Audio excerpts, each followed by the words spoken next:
नमस्कार दोस्तों, मैं अमरनाथ कुमार। मोदी कुछ भी नहीं छोड़ेंगे, कुछ भी नहीं। घाटे वाली कंपनी को बेचने से शुरू किया था और घाटे वाली कंपनियां बहुत कम, सिर्फ एयर इंडिया। बाकी कौन सा घाटे वाली कंपनी, बाकी सब तो फायदे में था। और धीरे धीरे सबको बेचते बेचते कि ऐसी कंपनी को बेचने के लिए सोच रहे हैं ओएनजीसी। भारत सरकार की ओएनजीसी में 66% से ऊपर हिस्सेदारी है, उसमें से 1.5% हिस्सा वो बेचने जा रहे हैं 3000 करोड़ में। आप सोच सकते हैं कितनी बड़ी कंपनी है, मात्र 1.5% अपनी हिस्सेदारी, गवर्नमेंट की हिस्सेदारी का 3000 करोड़ मिल रहा है। बाकी 100% पे कैलकुलेट करेंगे तो बहुत बड़ी कंपनी है। पूरे भारत में 13,000 किलोमीटर से लंबी पाइपलाइन, कई कंट्री में, दूसरे देशों में भी ओएनजीसी है।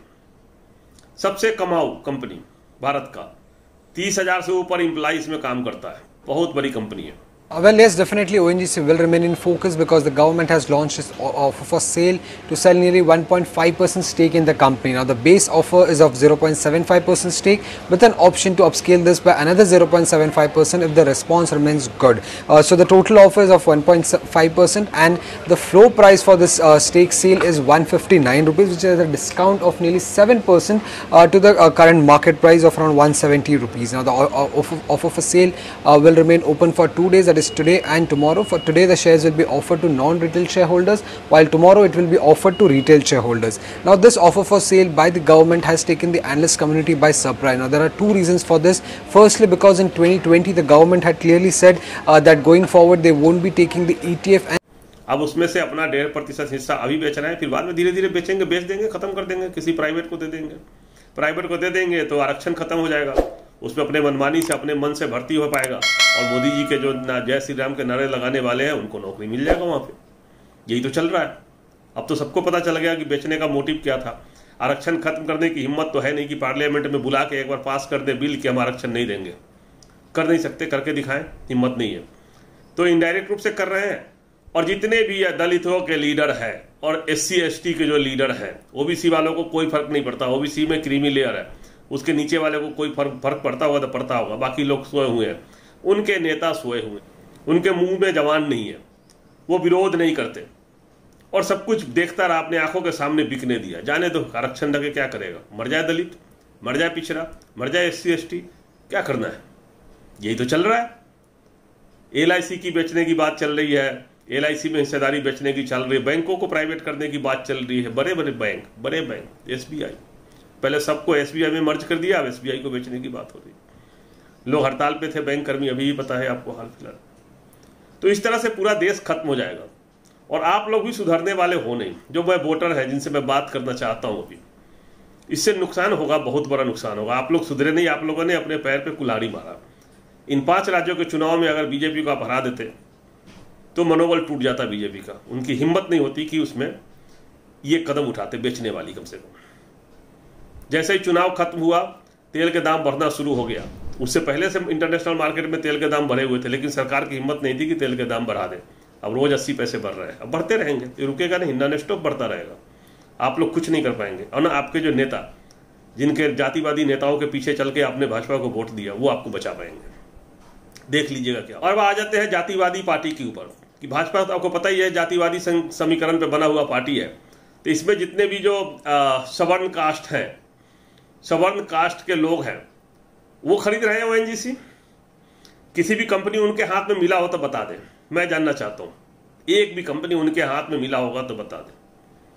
वो सिर्फ उस कंपनियों में, प्राइवेट कंपनी में जाके गुलामी करेंगे, नौकरी करेंगे, गुलामी जिसको बोलते हैं, और अपनी मर्जी से उनको निकाल देगा वो कंपनी वाला।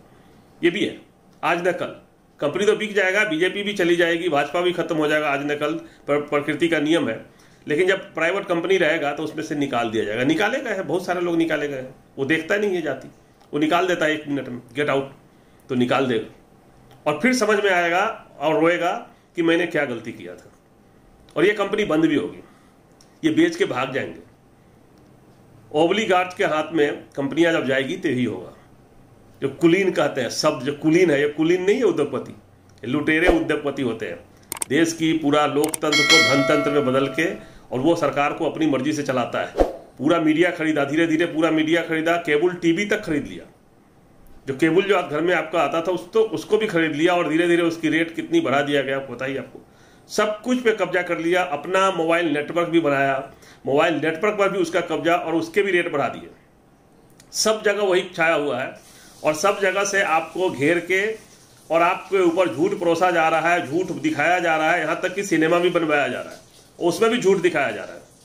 आप सब बुरी तरह से फंस रहे हैं और ये देश हो जाएगा बर्बाद। सोने की चिड़िया बहुत बार नोचने की कोशिश हुई और बहुत बार नोचा गया और नोचने के बाद संभलते संभलते भारत यहाँ तक पहुँचा था और ये भारत हो जाएगा खत्म। पूरे दुनिया के नज़र भी है इस देश पे बर्बाद करने के पीछे लगा हुआ है और वो लोग खुश हो रहे हैं कि आप लोग अपने आप इस देश को बर्बाद कर रहे हो। एक ऐसा नेता चुना है जो इस देश को बेच रहा है, इस देश को बर्बाद कर रहा है। जो भी शेयर बेचता है गवर्नमेंट, जो भी कंपनी गवर्नमेंट बेच रही है, वो उद्योगपति पैसा कहाँ से ला रहा है? उसके पास तो पैसा है नहीं।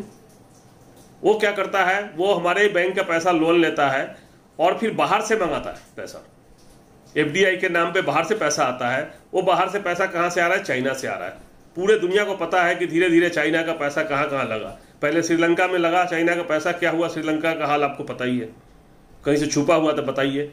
मालदीव में श्रीलंका घुसा, वहाँ सरकार चेंज करना पड़ा, वहाँ हंगामा हुआ, सब कुछ हुआ।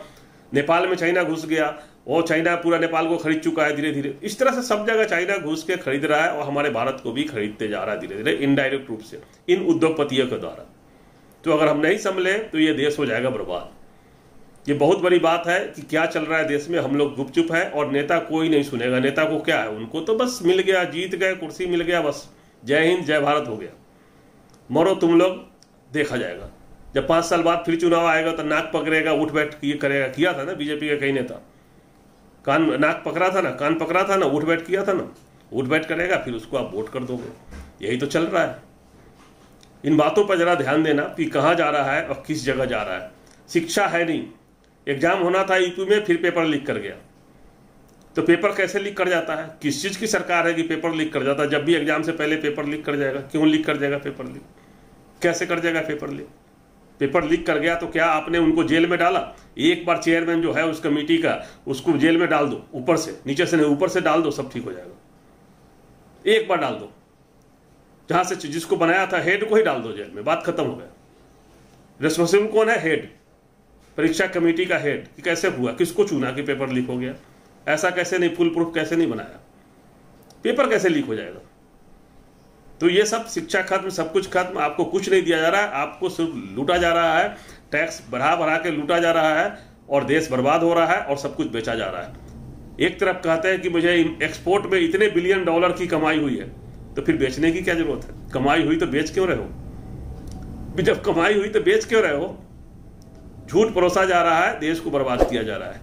वीडियो शेयर करें, चैनल सब्सक्राइब करें, बेल आइकन प्रेस करके रखें, जिससे आने वाले वीडियो का अपडेट मिलता रहे। जय हिंद जय भारत।